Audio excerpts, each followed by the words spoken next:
Hey, great to see you. I've got a book I want to recommend to you. Again, an incredible way to look at how we deal with sin in our lives. So many of us, we struggle. Everybody does with something.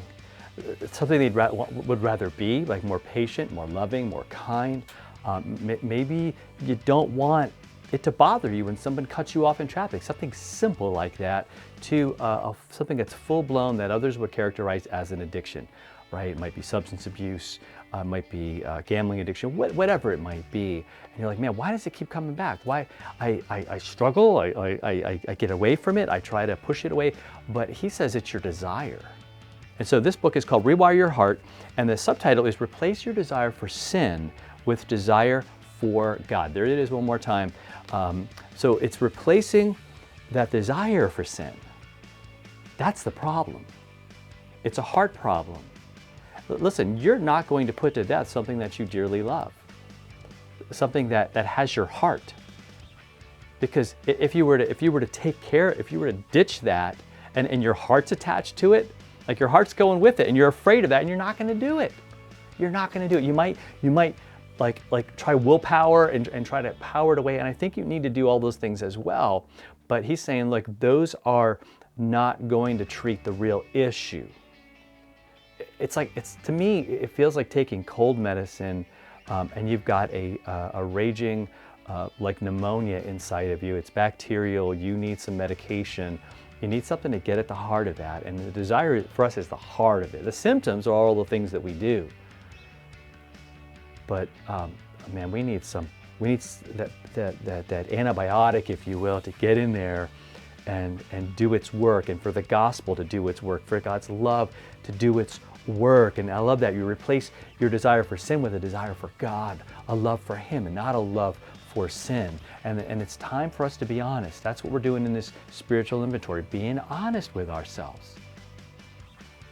All the things that people get caught up in, they begin because they feel good.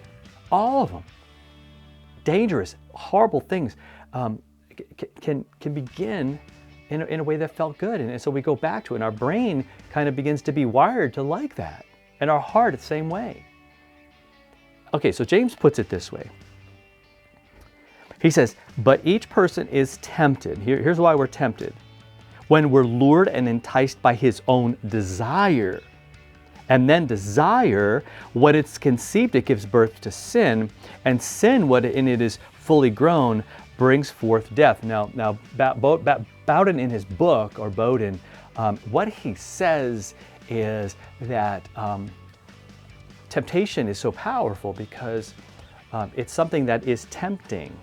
And he uses the example of a bowl of gravel. He goes, you wouldn't be tempted to eat a bowl of gravel, right? A bowl of dirt, because it's dirt. It's disgusting. You would have nothing to do with it. Somebody could tempt you and try to tempt you all day long with it, and they're not going to get anywhere because it has no hold on your heart. In fact, it's the opposite. And so you're going to go to things that you love to eat. And those things, if they're unhealthy, are going to be a temptation. All the things around us. So we got to say, Lord, help me to love you instead of loving those things, right? Look at what James says. James has the progression there. He's real clear about it. We're lured away by our own desire. We got to look at that. Lord, what am I desiring today? Is it my way? Is it what I want? Again, that's the sin of Adam and Eve. We've been talking about it for a few weeks now. I think at the heart of their thing was, we want what we want, and we want it now. Instead of saying, I want God and all the fullness that He has. I want to know about Jesus. I want to know that He has forgiven me. I want to take that in. I want that to be the center of my life and the everything of my life.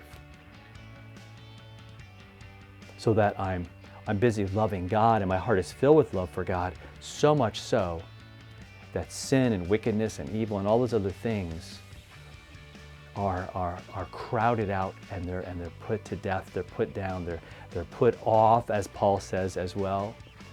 Notice that they're very violent images that Paul uses and others.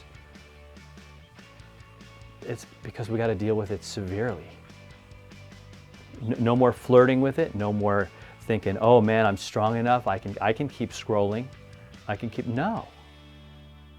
we're going to take that to God. We're going to believe that He's forgiven us. We're going to keep going into the Word of God. Someone once said, when the devil wants to you to open that book and to look at something bad inside, right? And now it's become like your computer. Open up the Word of God instead. Like open up that book and be filled with that, with His forgiveness, with His love, with His mercy. All right, you have a great rest of your day. We're going to, again, continue this tomorrow. So hit that subscribe button and share this with somebody, and we'll talk to you next time for another follow through.